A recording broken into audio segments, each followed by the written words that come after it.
नमस्कार, उत्तराखंड समाचार में आपका स्वागत है। मैं नूतन वरुण। सबसे पहले मुख्य समाचार।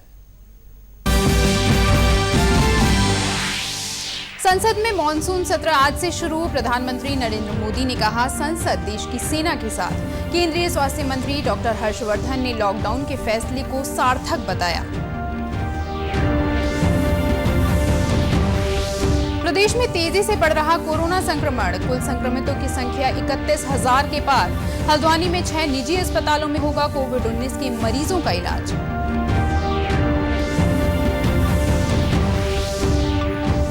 हरिद्वार में शुरू होगा बायोगैस से सीएनजी बनाने का प्लांट। अक्षय ऊर्जा मिशन के तहत पायलट प्रोजेक्ट। सीएनजी गैस का होगा व्यावसायिक उपयोग।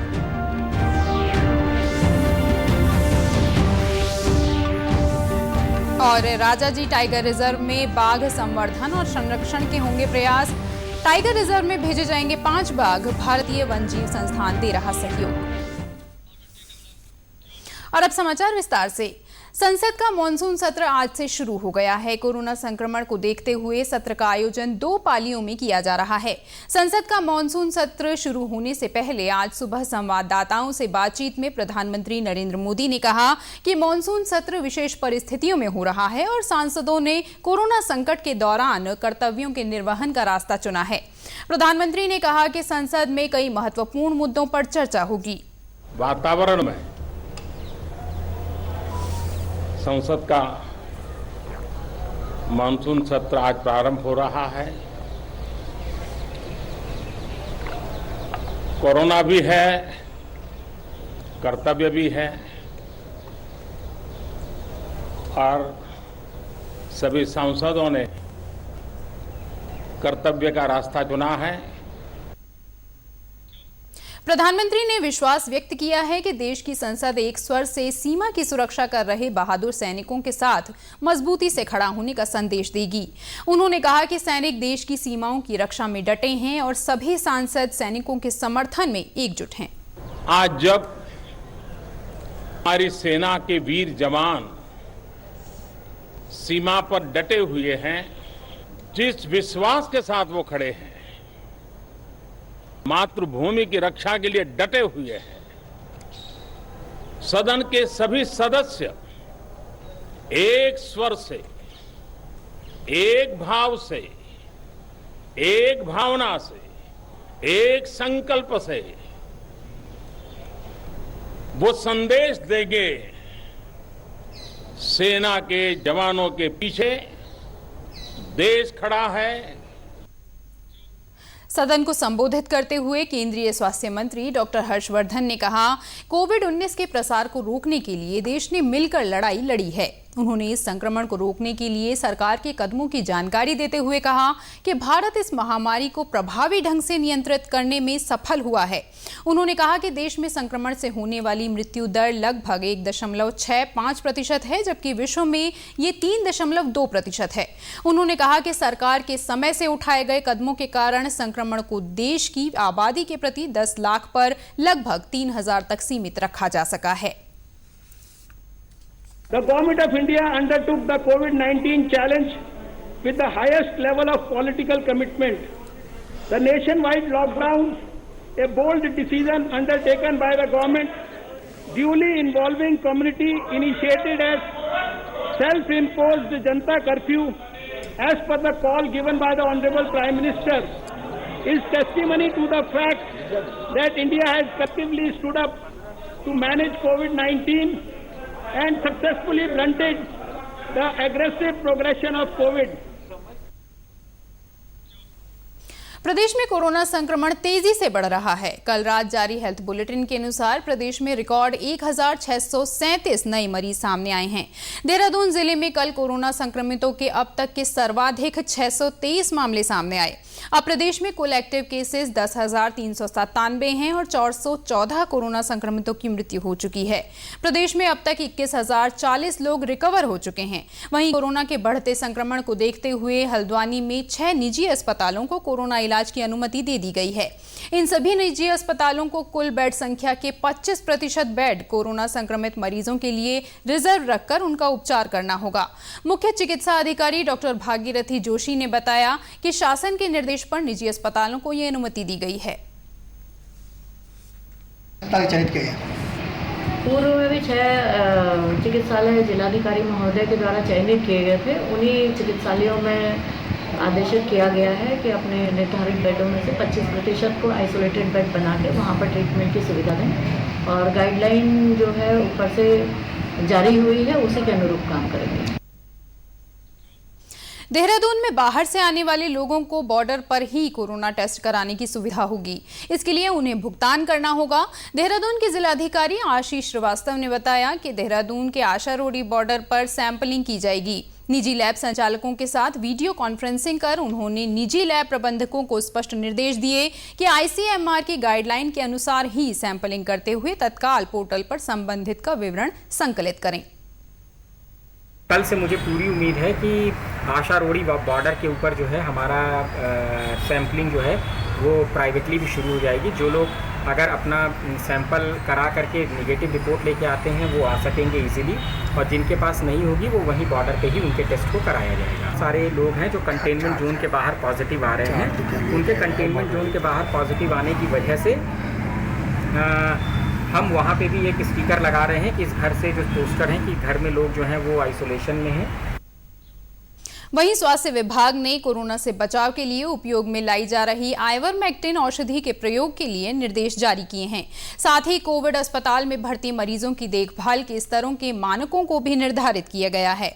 कोविड मरीज के सांस की गति और खून में ऑक्सीजन के स्तर के आधार पर उनके इलाज की सुविधाएं निर्धारित की गई हैं। हरिद्वार में जल्द ही बायोगैस को सीएनजी में बदलने का संयंत्र शुरू होगा। ये बायोगैस सीवेज ट्रीटमेंट प्लांट यानी एसटीपी से निकलने वाले स्लज से बनेगी। इस गैस की मार्केटिंग भी की जाएगी। भारत सरकार के अक्षय ऊर्जा कार्यक्रम के तहत ये देश का पहला पायलट प्रोजेक्ट होगा। सीएनजी की बिक्री से सीवेज ट्रीटमेंट प्लांट पर होने वाले रखरखाव और अन्य खर्चों की प्रतिपूर्ति भी होगी। उत्तराखंड जल संस्थान के अधिशासी अभियंता अजय कुमार ने बताया कि प्लांट में वैज्ञानिक तरीके से कीचड़ और गंदगी से पैदा होने वाली बायोगैस को सीएनजी में परिवर्तित कर लाभकारी व्यवसाय स्थापित किया जाएगा। सर्वोदय भारत में प्रथम बार ये पायलट प्रोजेक्ट के तौर पर शुरू कर रहे हैं कि एसटीपी में जो बायोगैस जनरेट हो रही है उसे सीएनजी में बदलने की कार्य योजना पे कार्य चल रहा है। इसमें जो फर्म चयनित हुई है निविदा के माध्यम से एनारोबिक एनर्जी प्राइवेट लिमिटेड है, और इसके साथ Indian oil Faridabad, IIT Guwahati और श्रीराम इंस्टीट्यूट इनके तकनीकी सहयोग प्रदान करने वाली संस्थाएं हैं। और ये जो पायलट प्रोजेक्ट है ये हरिद्वार में 18 एमएलडी एसटीपी जगजीतपुर के परिसर में प्रारंभ किया गया है, और ये प्रोजेक्ट हमारा अंतिम चरण में है। इस योजना को पीपीपी मोड पर चलाया जाएगा। एक प्राइवेट फर्म के प्रबंध निदेशक राजेंद्र सिंह ने बताया कि उनका सरकार के साथ समझौता हो चुका है। जल्द ही बायोगैस को सीएनजी में परिवर्तित कर वाहनों में ईंधन के रूप में इस्तेमाल और बिक्री की जा सकेगी। उन्होंने बताया कि बायोगैस को सीएनजी में परिवर्तित करने के लिए आईओसीएल फरीदाबाद और आईआईटी गुवाहाटी से तकनीकी मदद ली जाएगी। और ये प्लांट जो आप देख रहे हैं, ये प्लांट लगाया, इस प्लांट से बायोगैस को बायो सीएनजी में कन्वर्ट किया जाएगा। देखिए ये एक बहुत हाई टेक्नोलॉजी एरिया है और इसका जितना स्कोप है, जितना पोटेंशियल है, उसके प्रोपोर्शन में इसका यूज़ बहुत ही कम, बिल्कुल नेग्लिजिबल जैसा हुआ है। इसमें बेसिकली 3 टेक्नोलॉजी का रोल है। एक तो टेक्नोलॉजी फॉर बायोमिथेनेशन, दूसरी टेक्नोलॉजी है उस बायोगैस को बायो सीएनजी में कन्वर्ट करना प्यूरिफिकेशन के बाद, और तीसरी टेक्नोलॉजी है उस बायोगैस से बायो सीएनजी बनने में CO2 भी निकलती है, उस CO2 को दोबारा से सीएनजी में कन्वर्ट करना। तो इन 3 अलग अलग टेक्नोलॉजीज़ के लिए हमने 3 अलग अलग इंस्टीट्यूशंस के साथ समझौता किया जो हमें इस बारे में टेक्नोलॉजी दे रहे हैं। राजाजी टाइगर रिजर्व क्षेत्र में बाघ संरक्षण और संवर्धन के लिए जल्द ही 5 बाघों को लाया जाएगा। इनमें 3 बाघिन और 2 बाघ हैं। ये बाघ कॉर्बेट टाइगर रिजर्व से यहां भेजे जा रहे हैं। राजाजी टाइगर रिजर्व के पश्चिमी इलाके में 2 बाघिन पिछले कई सालों से अकेली हैं, जिसके चलते पार्क में बाघों की संख्या नहीं बढ़ पा रही है। इसलिए बाघों को इस इलाके में शिफ्ट किया जा रहा है। भारतीय वन्यजीव संस्थान की टीम कॉर्बेट पहुंच गई है। टीम बाघों को लाने वाले रास्ते का निरीक्षण कर रही है ताकि बाघों को लाते समय कोई हानि न पहुंचे। कॉर्बेट टाइगर रिजर्व के निदेशक राहुल का कहना है कि पहले चरण में यहां से 2 बाघ राजाजी शिफ्ट किए जाएंगे। राजा जी टाइगर रिजर्व के वेस्टर्न रीजन में कॉर्बेट लैंडस्केप से 5 टाइगर्स रिलोकेट किए जाने हैं। इसके लिए NTCA द्वारा प्रोटोकॉल निर्धारित किया गया है। उसी के क्रम में WI की टीम और कॉर्बेट टाइगर रिजर्व की जो टीम है वो भी स्थलीय निरीक्षण का कार्य कर रही है। टीम जो है वो अपने स्पॉट पे है और अलग अलग लोकेशन पे टाइगर को आइडेंटिफाई करना और एरियाज़ को आइडेंटिफाई करना जहाँ से ट्रैंकुलाइज किया जाना आसान हो और किसी एनिमल को भी कोई प्रॉब्लम ना हो। ये सभी कार्रवाई जो है अभी चल रही है और जैसे ही लोकेशंस आइडेंटिफाई हो जाते हैं फिर उसके बाद टाइगर को रेस्क्यू करके राजा जी शिफ्ट करने की कार्रवाई की जाएगी। मुख्यमंत्री त्रिवेंद्र सिंह रावत की अध्यक्षता में सचिवालय में मुख्यमंत्री सलाहकार समूह की पहली बैठक आयोजित की गई। राज्य में नवाचार और उद्यमिता को बढ़ावा देने के लिए प्रदेश सरकार ने स्टार्टअप, नवाचार और उद्यमिता पर मुख्यमंत्री सलाहकार समूह स्थापित किया है। इस समूह का कार्य नवाचार और उद्यमिता के लिए राज्य में एक अनुकूल पारिस्थितिकी तंत्र विकसित करना, उपयुक्त नीतियों और आवश्यक समर्थन प्रणाली को विकसित करने के लिए परामर्श देना है। इस समूह में 7 वरिष्ठ सरकारी अधिकारी और 6 गैर सरकारी सदस्य शामिल हैं। बैठक में मुख्यमंत्री त्रिवेंद्र सिंह रावत ने कहा कि समूह में शामिल विशेषज्ञों की सलाह से राज्य के औद्योगिक विकास और हिमालयी उत्पादों को बढ़ावा देने के लिए विशेष प्रयास किए जाएंगे। इस अवसर पर वीडियो कॉन्फ्रेंस के माध्यम से कोविड-19 के कारण उत्पन्न हुई चुनौतियों और अवसरों, नवाचार और उद्यमिता को बढ़ावा देने के लिए नई पहलों पर चर्चा की गई। देहरादून से कोटा जाने वाली Nanda Devi special express train रविवार को पहली बार हेड ऑन जनरेशन यानी HOG तकनीक से चलाई गई।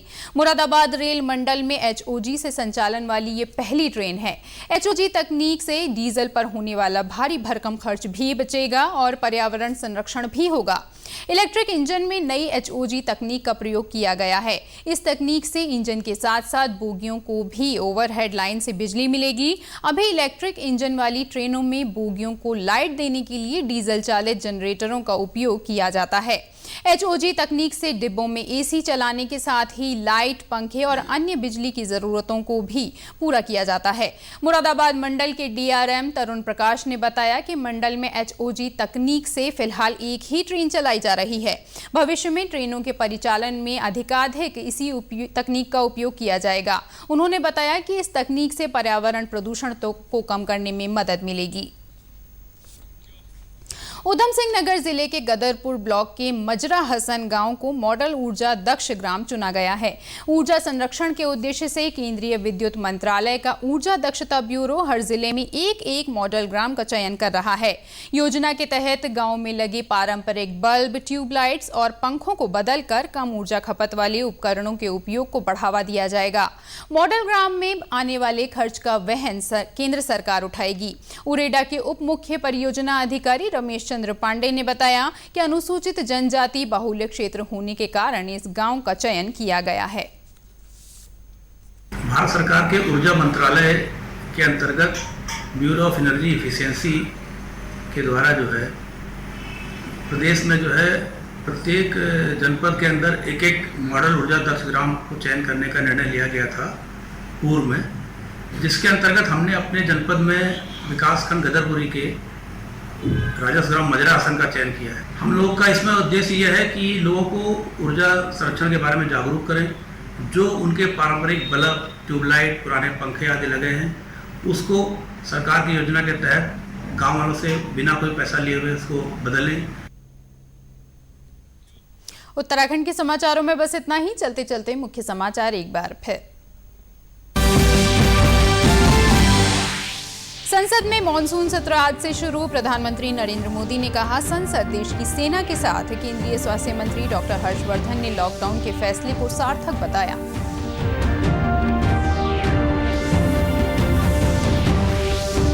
प्रदेश में तेजी से बढ़ रहा कोरोना संक्रमण। कुल संक्रमितों की संख्या 31,000 के पार।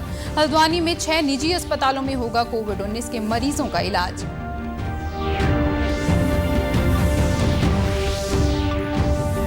हरिद्वार में शुरू होगा बायोगैस से CNG बनाने का प्लांट। अक्षय ऊर्जा मिशन के तहत पायलट प्रोजेक्ट। CNG गैस का होगा व्यावसायिक उपयोग।